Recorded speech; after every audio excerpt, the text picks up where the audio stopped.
संगीत में सुरताल से ज्ञान की धारा बहे,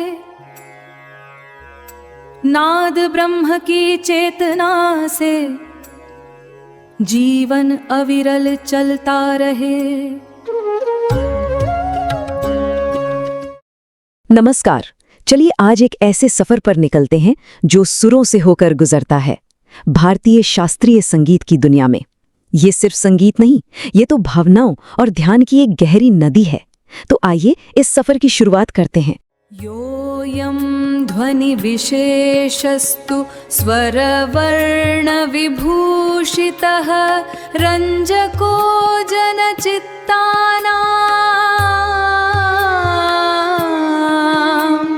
सह रागः कथतो बुधैः।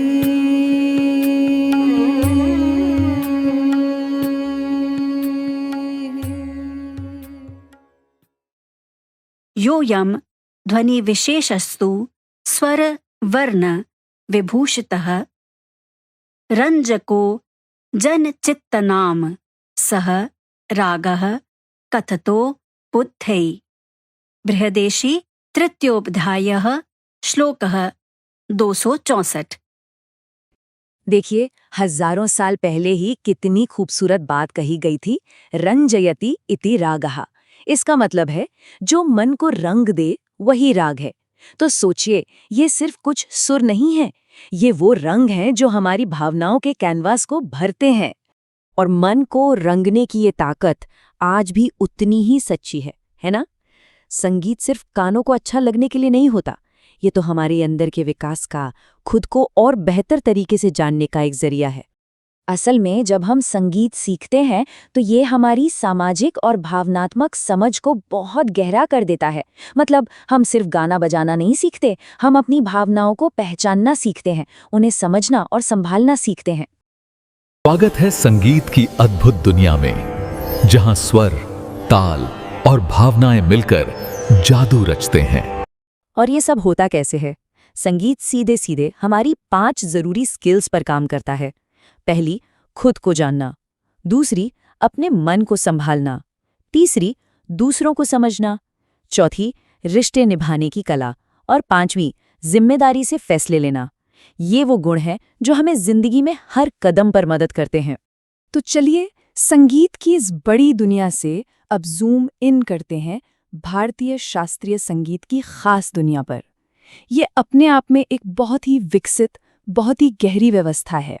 भारत में इसकी 2 मुख्य धाराएं हैं, एक उत्तर भारत की जिसे हिंदुस्तानी संगीत कहते हैं और दूसरी दक्षिण भारत की जिसे कर्नाटक संगीत कहते हैं। हाँ, दोनों के अंदाज अलग अलग हैं पर दिल एक ही है जो राग और ताल के उसूलों पर धड़कता है।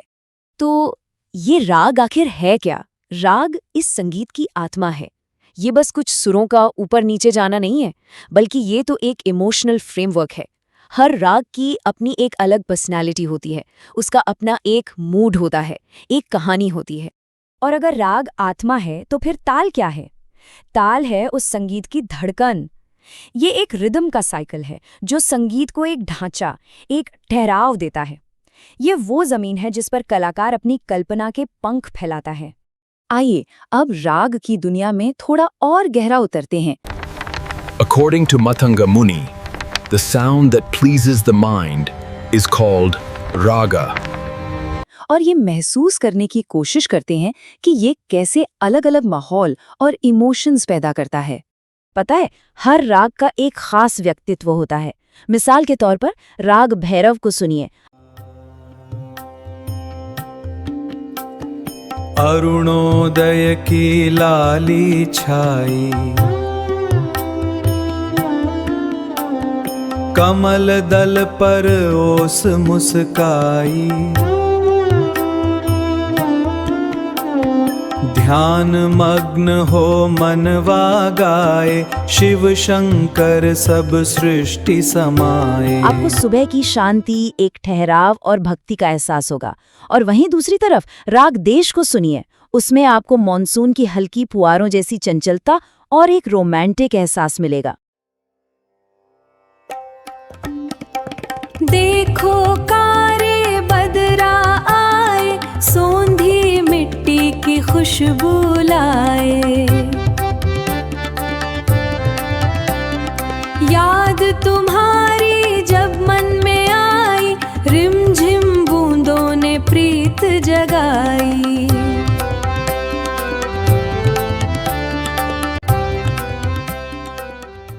इसी राग देश में हमारे भारत का राष्ट्रीय गीत वंदे मातरम भी गाया जाता है। आप जानते ही है कि वंदे मातरम किसने लिखा था? श्री बंकिम चंद्र चट्टोपाध्याय।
तो राग की भावनाओं से निकलकर अब ताल के अनुशासित संसार को समझते हैं। ये वो जगह है जहां गणित और कला एक साथ चलते हैं। देखिए, ताल को समझना बड़ा दिलचस्प है। ये बीट्स का एक पूरा साइकिल है जो कुछ हिस्सों में बटा होता है। इन हिस्सों को ताली बजाकर या हाथ के इशारे से दिखाया जाता है, जिसे खाली कहते हैं। और साइकिल की जो सबसे पहली और सबसे मजबूत बीट होती है उसे सम कहते हैं, जहां आकर सब कुछ मिलता है। और ताल कई तरह के होते हैं, जैसे 16 बीट्स का 3 ताल। 3 ताल, ताली, खाली। 16 मात्राएं किस तरह से होती हैं देखेंगे। 1 2 3 4 5 6 7 8 9 10 11 12 13 14 15 16 1। अब इसको हम बोल में देखेंगे। धा धिन धिन धा, धा धिन धिन धा, धा तिन तिन ता, ता धिन धिन धा, धा। या फिर 10 बीट्स का झपताल। ये गणित की सटीकता और कला की खूबसूरती का क्या कमाल का संगम है ना।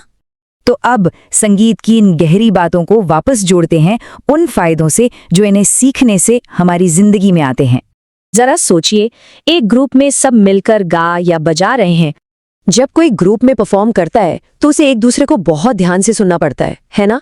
एक ही लय में चलना होता है, एक दूसरे का साथ देना होता है। बस इसी से सामाजिक जागरूकता और आत्मनियंत्रण जैसे गुण अपने आप आ जाते हैं। अब बात करते हैं भारतीय शास्त्रीय संगीत के सबसे जादुई हिस्से की, इम्प्रोवाइजेशन, यानी उसी पल उसी क्षण संगीत को बनाने की कला। जब कोई कलाकार राग और ताल के नियमों में रहकर अपनी कल्पना से सुरों को सजाता है तो वो सिर्फ संगीत नहीं बना रहा होता, वो असल में खुद को एक्सप्रेस कर रहा होता है, अपनी क्रिएटिविटी को आज़ाद कर रहा होता है, और इससे जो कॉन्फिडेंस मिलता है वो कमाल का होता है। तो चलिए अब आखिर में इस शानदार कला की बड़ी तस्वीर को देखते हैं और समझते हैं कि आज के दौर में इसकी क्या अहमियत है। देखिए, भारतीय शास्त्रीय संगीत एक पूरी कलात्मक भाषा है। इसमें ताल का अनुशासन है, राग की आत्मा है और कलाकार की अपनी कल्पना है। और जब ये तीनों चीजें मिलती हैं तो जो अनुभव होता है वो कहीं और नहीं मिल सकता। और ये मत सोचिए कि ये सिर्फ इतिहास की बात है, ये तो एक जीती जागती परंपरा है। इसकी गूंज आज आपको दुनिया भर के पॉप, फ्यूजन, यहाँ तक कि फिल्मी संगीत में भी साफ सुनाई देगी। हमने इस सफर की शुरुआत इस बात से की थी कि राग मन को रंगता है, तो अब आपको इसी सवाल के साथ छोड़े जाते हैं। अगर संगीत हमारी भावनाओं का रंग है तो आज आपकी दुनिया का रंग क्या है? Look at this glowing orb.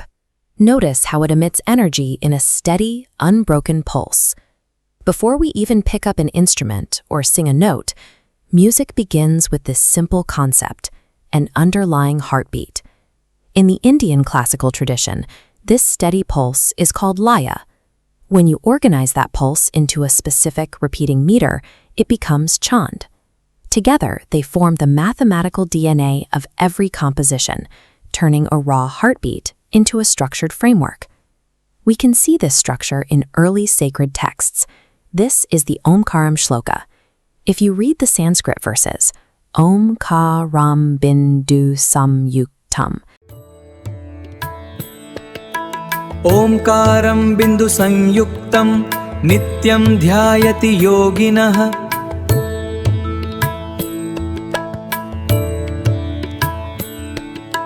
कामदं मोक्षदं चैव ओंकाराय नमो नमः।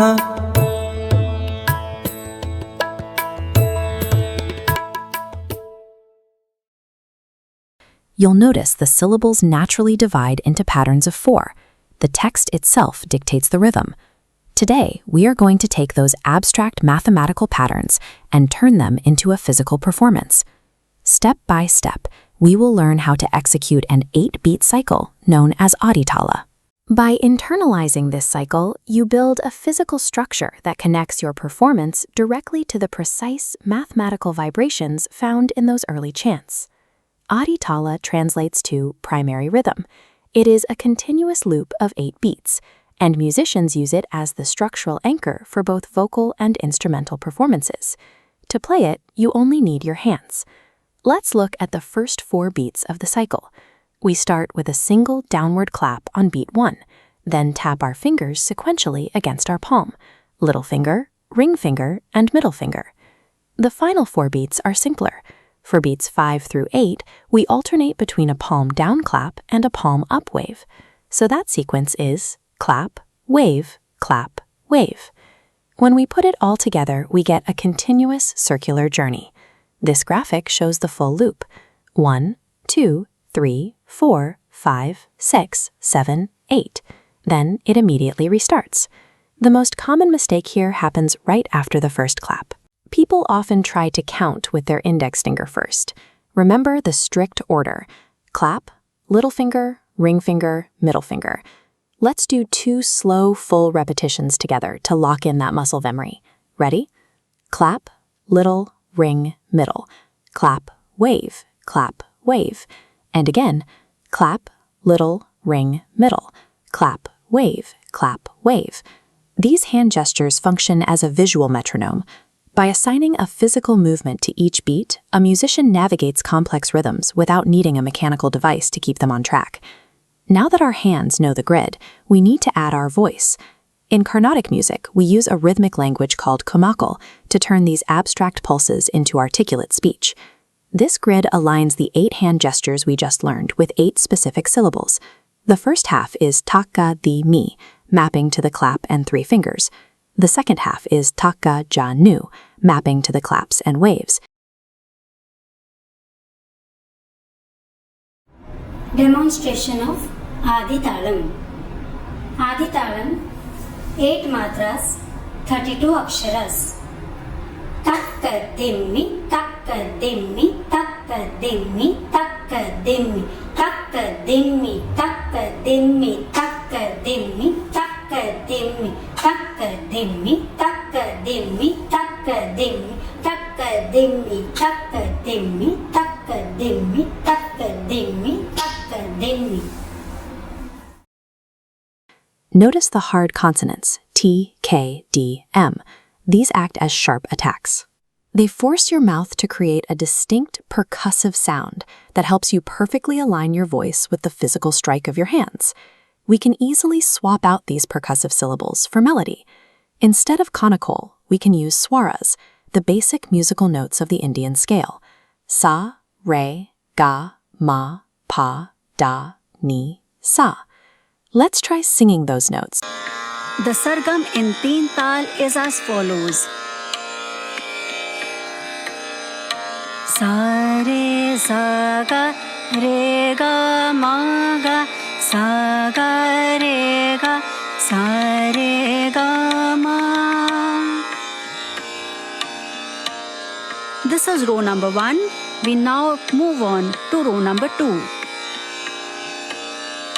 Re ga re ma ga ma pa ma re ma ga ma re ga ma pa.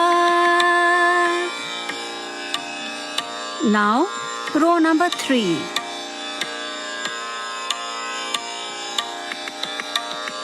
Ga ma ga pa ma pa dha pa ga pa ma pa ga ma pa dha.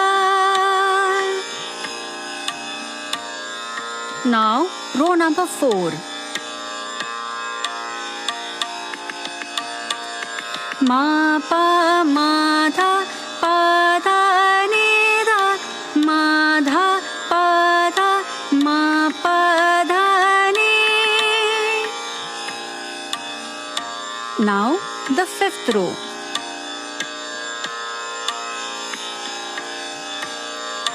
Pa dha pa ni dha ni sa ni pa ni dha ni pa dha ni sa. Now the 6th row.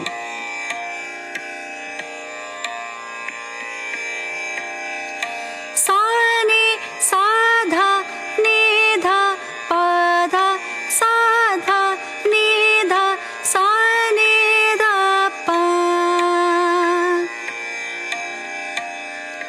Now the 7th row.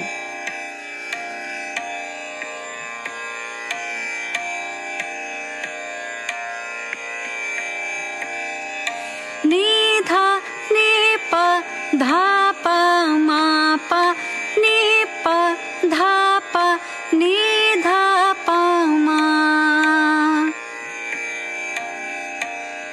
Now the 8th row.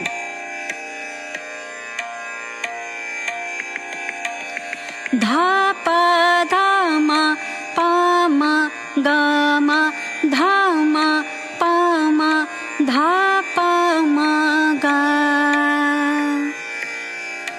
Now the 9th row.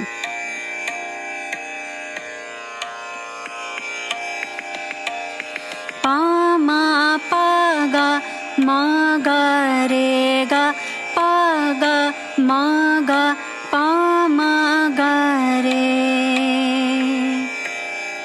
Now the 10th row.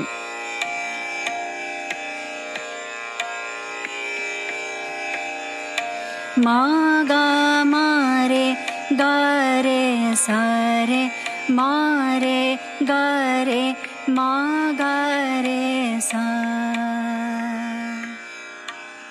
Sa, re, ga, ma, pa, da, ni, sa. As you introduce pitch, your brain has to process more information. The key is to maintain your laya, your steady tempo. Make sure your hand speed does not change as your voice becomes more melodic. Rhythm and melody are often taught separately, but here they merge into a singular musical body. Your hands hold the mathematical grid, allowing your voice the freedom to sing, all while working in total unison. This internal mastery of the 8-beat cycle translates directly to the performance of professional percussive instruments, like the tabla. Look at this instrument.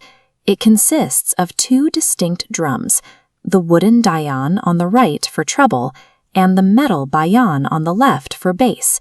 Together, they create a rhythmic conversation based on the exact same syllables we just practiced. When a musician strikes the central black spot, the siyahi, with a specific finger combination, the skin vibrates and ripples. This exact physical strike produces the deep, resonant tones heard in a performance. Master players use these strikes to build advanced compositions, known as paran and chakradar. These pieces are essentially expanded stories built securely upon the basic beat cycles you just learned. In this photo of a traditional ensemble, you can see the percussionists and string players working together. Because they all share the exact same internal rhythmic cycle, they can freely improvise while remaining mathematically aligned. No matter how far the improvisation wanders, it is all anchored by the sam. The sam is the first beat of the cycle, the precise landing point where all the complex melodic and percussive lines must eventually meet to resolve the tension. Mastering this 8-beat cycle provides the foundational literacy required to participate in one of the most sophisticated rhythmic systems in the world. You now have the tools to maintain aditala with your hands, speak the syllables of konakol, and sing the swaras simultaneously. That is a significant milestone. Look at this classroom setting. Performing these cycles in a group makes rhythm a shared experience, and listening to others strengthens your internal timing. Your next challenge is to practice the cycle at the second speed. Keep your hand gestures at the exact same tempo, but vocalize 2 syllables for every single handbeat. Ta-ka, the mi, ta-ka, ja-nu. In this tradition, music is the science of time made audible. The cycle of the tala serves as a direct reflection of the continuous, unbroken cycles of life itself. In Hindustani classical music, a paran is a complex rhythmic composition originally designed for percussion, but when adapted for the human voice, it becomes a rigorous phonetic exercise, and in the case of the Saraswati Paran, a direct musical offering to the goddess of knowledge and arts herself. Performing this alone requires intuition, but scaling it to a large ensemble of 20 people requires a shift away from individual instinct and toward a shared mathematical synchronicity. To get a group that size to sound like a single artist, we have to break the piece down into its core mechanics, the 12-beat cycle of the rhythm, the mapping of the syllables, and the visual cues of the conductor. An ensemble functions as a living machine. Success depends on every member surrendering their personal sense of timing to a shared universal clock. Before we sing, we must speak. The lyrics of the Paran, the bowls, serve as rhythmic markers. They require sharp, percussive clarity from the lips and tongue to be effective. Take a phrase from the text like cham cham chandra mukat. Notice the hard, repeating consonants. These phonetic transitions are traps if they aren't articulated with total precision. If one person slurs a syllable, it's a mistake. If 20 people slur their syllables at slightly different times, the result is a muddy wall of sound that erases the rhythm entirely. To fix this, practice mouth drumming. Recite the lyrics as if you are striking the surface of a drum, biting off the ends of the words so they don't bleed into the following beat. Synchronized speech provides the required foundation for synchronized song. If the words don't start and end together, the melody never will. Once the pronunciation is crisp, we place those words onto a grid. The Saraswati Paran is set in Iktal, a 12-beat rhythmic cycle that acts as the structural skeleton for the entire piece. This diagram represents the 12-beat cycle. The most critical point is beat 1, the Sam, the center of gravity where all phrases resolve. To navigate this loop, musicians divide the 12 beats into 6 pairs, making it easier to manage the full cycle. Now we apply a mapping matrix. Instead of guessing when to sing, we assign specific syllables to specific beats. Jayati falls into its designated slots, mathematically locking the text to the tempo. Mastery of the Paran comes from being able to see this 12-beat grid in your mind's eye while you sing. The group doesn't have to hold this grid together alone. They rely on the tabla player to provide the theka, the specific pattern of drum strokes that defines the character of Ektal. The tabla's accents physically reinforce the singer's syllables. When the bass strokes land exactly on the emphasized words, it creates a unified percussive front. Musicians also listen for the kali, the empty beat, where the bass sound drops out. This silence serves as a landmark to confirm your place in the cycle without breaking your internal count. The singer and the tabla player function as a single rhythmic unit, breathing and phrasing in unison to maintain the integrity of the 12-beat loop. To keep that unit from unraveling, large groups use a hierarchy: a lead singer, the chorus, the instruments, and the conductor who unifies them. Each member has a specific lane. The lead provides direction, the chorus offers support, the instruments lay the foundation, and the conductor manages the synchronization. The conductor uses a visual language of hand signals to manage the flow, a sharp gesture to cue an entrance, or a decisive downward strike to signal the final resolution on the psalm. To follow these cues, performers rely on a peripheral visual link. They must focus on their own instrument, while keeping the conductor's hands in their field of vision at all times. In a large group, the conductor becomes the physical manifestation of the 12-beat cycle. Watching them is watching the rhythm itself.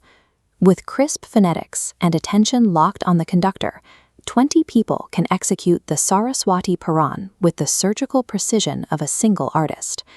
Try this with your own group. Learn the piece, assign roles, and then shuffle them. Let the singers conduct and the instrumentalists lead, so everyone understands the mechanics from every angle. When 20 voices hit the same syllable at the exact same millisecond, they prove that technical precision is the necessary prerequisite for any collective harmony, turning a rigorous exercise into a single rhythmic truth.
क्या कभी सोचा है कि जब बहुत सारे संगीतकार एक साथ स्टेज पर आते हैं तो वो असल में क्या कर रहे हैं? वो सिर्फ धुनें नहीं बजा रहे होते, नहीं, वो तो एक कहानी बना रहे होते हैं, एक दूसरे से मानो बिना बोले ही बातें कर रहे होते हैं। इसीलिए तो संगीत सिर्फ सुनने की चीज नहीं है, ये एक कलेक्टिव एक्सपीरियंस है जिसे महसूस किया जाता है। तो आज हम संगीत की इसी पावर को समझने के लिए एक छोटी सी यात्रा पर निकलेंगे। सबसे पहले हम भारत के एक बहुत ही खास ऑर्केस्ट्रा की कहानी सुनेंगे, फिर एक राष्ट्रगीत के गहरे मतलब में उतरेंगे और आखिर में ये समझने की कोशिश करेंगे कि संगीत हम इंसानों को आखिर सिखाता क्या है। संगीत हमारी जिंदगी का कितना जरूरी हिस्सा है ना? खुशी हो या गम, हम अक्सर संगीत का ही सहारा लेते हैं। यह हमें जोड़ता है, हमारी भावनाओं को जाहिर करने में हमारी मदद करता है। मतलब ये सिर्फ मनोरंजन नहीं है, बल्कि एक तरह से एक मानवीय जरूरत है। ये सवाल बहुत जरूरी है क्योंकि एक ऑर्केस्ट्रा का मतलब ये नहीं है कि अलग अलग इंस्ट्रूमेंट बजाने वाले लोग बस एक जगह इकट्ठा हो गए हैं। नहीं, इसमें एक अलग ही जादू होता है जो अलग अलग सुरों को मिलाकर एक ऐसा अनुभव बना देता है जिसे भुलाया नहीं जा सकता। तो ये जादू है क्या? इस जादू को समझने के लिए चलिए सीधे चलते हैं भारत के दिल मध्य प्रदेश। यहाँ एक ऐसा बैंड है जो सहयोग और सामंजस्य की एक जीती जागती मिसाल है और उसका नाम है मैहर बैंड। जरा इस तस्वीर को देखिए। इस बैंड में इंडियन क्लासिकल म्यूजिक के कई अलग अलग वाद्य यंत्र एक साथ हैं। सितार, सरोद, तबला, वायलिन, ये सब मिलकर एक ऐसी धुन, एक ऐसी आवाज बनाते हैं जो एकदम अनोखी है और यादगार भी। इस बैंड की नींव रखी थी महान संगीतकार उस्ताद अलाउद्दीन खान ने। उनका एक सपना था, एक ऐसा ग्रुप बनाने का जहां हर इंस्ट्रूमेंट की अपनी एक खास जगह हो और हर कलाकार की भूमिका उतनी ही जरूरी हो। ये बिल्कुल एक टीम की तरह है। सोचिए, अगर एक भी सदस्य अपना काम सही से ना करे तो पूरा का पूरा परफॉर्मेंस बिगड़ सकता है। संगीत की दुनिया में ऐसे ग्रुप को एन्सेम्बल कहते हैं। इसका सीधा सा मतलब है कि हर संगीतकार सिर्फ अपनी ही धुन नहीं बजा रहा होता, वो दूसरों को भी बहुत ध्यान से सुन रहा होता है। ये सुनने और फिर उस पर प्रतिक्रिया देने का एक बड़ा ही खूबसूरत संतुलन है जिससे एक मिलीजुली दमदार आवाज बनती है। तो मैहर बैंड हमें ये दिखाता है कि कैसे अलग अलग लोग मिलकर कुछ बहुत ही सुंदर बना सकते हैं। और जानते हैं, यही भावना जब बड़े पैमाने पर, मतलब पूरे राष्ट्र के लेवल पर दिखती है तो वो संगीत के जरिए साझा मूल्यों और देशभक्ति का रूप ले लेती है। ये गीत जयति जयति भारत माता सिर्फ शब्द और धुन नहीं है, ये तो भारत की सांस्कृतिक पहचान और हमारे राष्ट्रीय गौरव की एक बहुत ही शक्तिशाली गूंज है जो करोड़ों दिलों को एक साथ जोड़ती है। गीत की शुरुआत ही देखिए, जीत और सम्मान की घोषणा से होती है। जयति जयति का नारा सिर्फ किसी जीत का जश्न नहीं है, बल्कि अपनी मातृभूमि के लिए एक गहरी श्रद्धा और मजबूत विश्वास को दिखाता है। देव भूमे नमो नमः ये लाइन भारत को सिर्फ एक जमीन का टुकड़ा नहीं मानती, बल्कि इसे देवताओं की भूमि कहती है। ये हमारी पवित्र नदियों को, ऊंचे ऊंचे पहाड़ों को और हमारे प्राचीन मंदिरों को, यानी हमारी पूरी आध्यात्मिक विरासत को एक सलाम है। और फिर वेद भूमे नमो नमः कहकर ये गीत भारत की ज्ञान और दर्शन की परंपरा का सम्मान करता है। ये हमें याद दिलाता है कि ये धरती ज्ञान की है, विवेक की है और वेदों जैसी प्राचीन शिक्षाओं की भूमि है।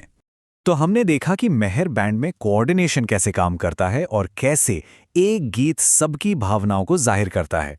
पर इन सबके पीछे का गहरा मतलब क्या है? संगीत में ये तालमेल और ये अभिव्यक्ति इंसानी तौर पर इतनी जरूरी क्यों है? इसका एक जवाब ताल के कॉन्सेप्ट में छिपा है। इंडियन क्लासिकल म्यूजिक में ताल एक रिदमिक फ्रेमवर्क है, एक तरह का टाइम साइकिल जो पूरे संगीत को एक साथ बांध कर रखता है। आप इसे उन नियमों की तरह समझ सकते हैं जिन्हें हर संगीतकार को मानना पड़ता है ताकि वो सब मिलकर कुछ नया और कमाल का बना सकें। तो होता क्या है, जब म्यूजिशियंस एक दूसरे के साथ तालमेल बिठाते हैं तो वो सिर्फ म्यूजिक नहीं बना रहे होते हैं, नहीं, वो एक तरह से सोशल अवेयरनेस सीख रहे होते हैं। उन्हें पता होता है कि कब लीड करना है और कब दूसरों को स्पेस देना है। ये सुनना, समझना और साथ मिलकर काम करने का एक ऐसा सबक है जो हमारी जिंदगी के हर मोड़ पर काम आता है। किसी भी गीत की जो आत्मा होती है ना, वो उसके 3 मूल तत्वों में बसती है। स्वर यानी उसकी धुन, लय यानी उसकी ताल या टेम्पो, और शब्द यानी उस गीत के बोल। जब ये तीनों चीजें एक साथ मिलती हैं, एक सुंदर सी धुन, एक पकड़ने वाली लय और गहरे मतलब वाले शब्द, तभी एक यादगार गीत बनता है। तो इन सभी बातों को ध्यान में रखते हुए चलिए आखिर में ये समझते हैं कि ये सब हमारे लिए, यानी संगीत सुनने वालों और बनाने वालों के लिए क्या मायने रखता है।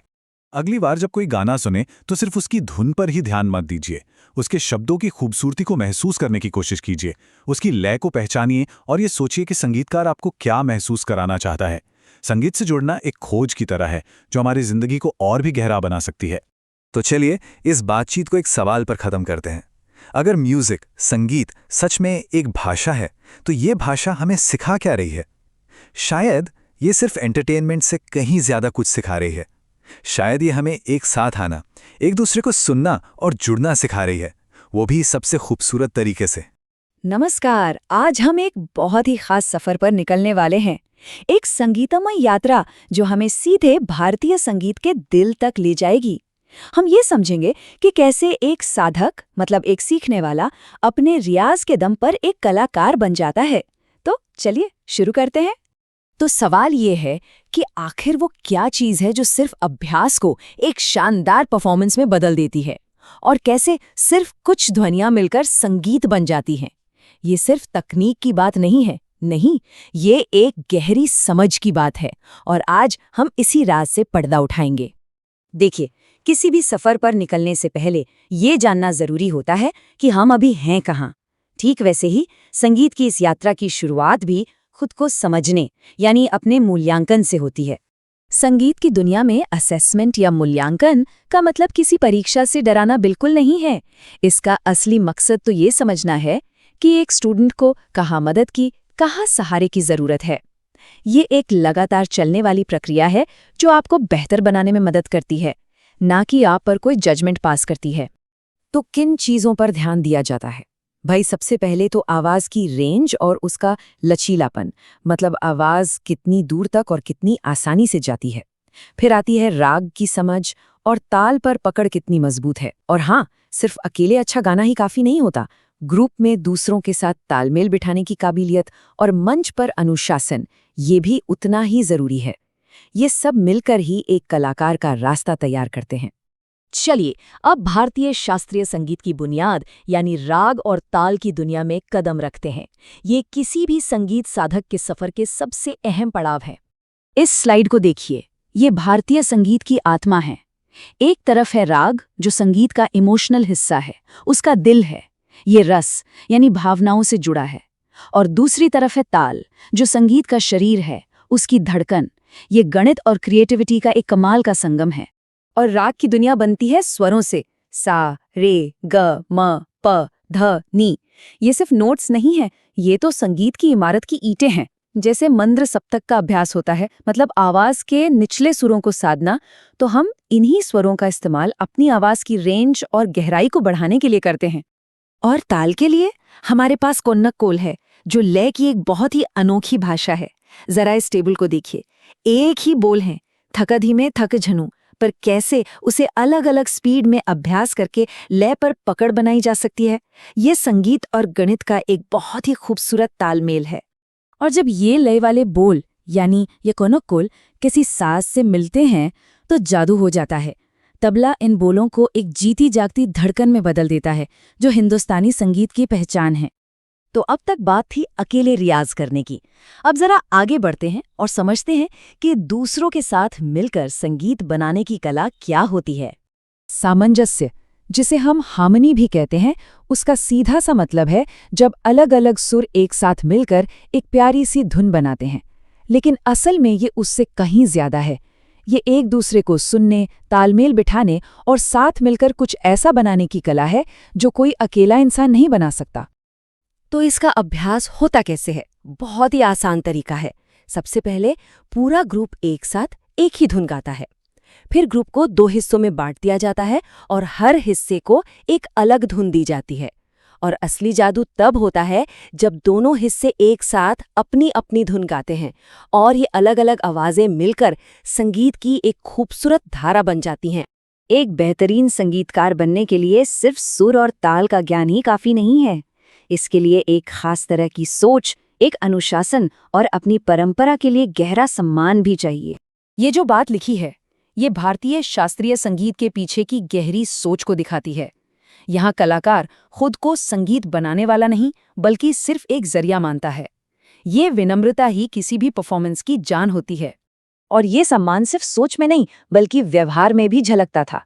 जरा सोचिए एक ऐसी महफिल के बारे में जहां गाने वाले और सुनने वाले एक ही लेवल पर बैठे हैं, एक दूसरे से जुड़ा हुआ महसूस कर रहे हैं, जहां तारीफ अंत में बजने वाली तालियों से नहीं, बल्कि परफॉर्मेंस के बीच में निकलने वाली वाह से होती थी। ये संगीत के सम्मान की एक साझा जगह थी। और यही सम्मान ग्रुप के अंदर भी बहुत जरूरी है। एक कामयाब ग्रुप परफॉर्मेंस के लिए सिर्फ संगीत ही नहीं, एक दूसरे को समझना भी जरूरी है। ये जानना कि कब अपनी आवाज को आगे रखना है और कब बाकियों को सुनना है। और ये समझना कि हर एक इंसान का योगदान कीमती है। यही तो एक टीम को बेहतरीन बनाता है। तो चलिए अब इन सारी बातों को एक साथ जोड़ते हैं। अभ्यास की मेहनत, कुछ नया बनाने का आनंद और संगीत की सबको एक करने वाली ताकत। आखिर में संगीत की सबसे बड़ी ताकत क्या है? ये लोगों को जोड़ता है। जैसे हार्मनी में अलग अलग सुर मिलकर कुछ खूबसूरत बनाते हैं, ठीक वैसे ही संगीत अलग अलग इंसानों को जोड़कर एक सुंदर समाज बनाता है। और ये बात हमें कभी नहीं भूलनी चाहिए, संगीत के सफ़र का मकसद सिर्फ तकनीक में माहिर होना नहीं है, बल्कि उस खुशी और सुकून को महसूस करना है जो इस पूरी प्रक्रिया में मिलता है। क्योंकि अगर संगीत में आनंद नहीं तो वो सीखना अधूरा है। आखिरकार हर रास्ता रियाज पर ही आकर खत्म होता है। लगातार और मन से किया गया अभ्यास ही वो चाबी है जो संगीत की गहरी खूबसूरती के ताले खोलती है। ये एक सीधी सादी सच्चाई है, लेकिन संगीत के सफ़र का सबसे गहरा राज भी यही है। तो आज हमने देखा कि संगीत हमें सुनना, सहयोग करना और साथ मिलकर कुछ सुंदर बनाना सिखाता है। अब जरा ये सोचिए, क्या हम संगीत के इन सिद्धांतों को अपनी जिंदगी के दूसरे हिस्सों में भी इस्तेमाल कर सकते हैं? इसी सवाल के साथ सप्त सुरन 3 ग्राम गावो सब गुणी जन 21 मूर्छना तान बान को मिलावो औढ़व संकीर्ण सुर सम पूर्ण राग भेद अलंकार भूषण बन राग को सजावो सासुर साधो मन रे अपने रब को ध्यान गांधार तजो गुमान मध्यम मोक्ष पावो पंचम परमेश्वर धैवत धरो ध्यान नित दिन प्रभु चरण शीतल आवो।